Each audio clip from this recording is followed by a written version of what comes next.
obviously the data out today was showed the signs of weakness in the first quarter, but it's a backward-looking number. Of course, the second quarter is going to be weak as well. We've had to deal with bushfires in Australia in Q1, and obviously the start of the coronavirus in that period as well. So look, the market looks forward rather than looking backwards. So I think the commentary coming out of Josh Frydenberg was probably more of a focus to markets, and he actually spoke up the outlook for the economy, saying that we've had better economic outcomes than perhaps they'd first feared. So I read that as actually a positive update from the Treasurer in today's announcement.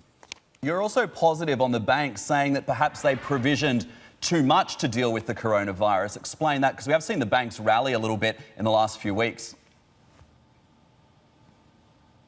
Yeah, I mean, we're fortunate in Australia that we've had a better health outcome coming out of the COVID-19. So, that has flowed through to a better economic outcome. And, going into or at the height of the pandemic, the banks took on some large provisioning charges.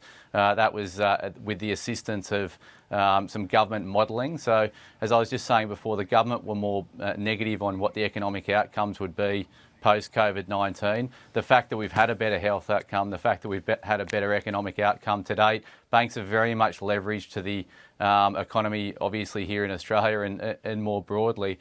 The fact that that's not doing as bad as perhaps feared, there's a really strong case in point to say that banks have taken on too much provisioning for bad debts, etc. So if that improves, then that'll flow through to better bottom lines for banks, and their share prices should recover as a result, Matt. Do you have a preferred name in the Australian banking space right now?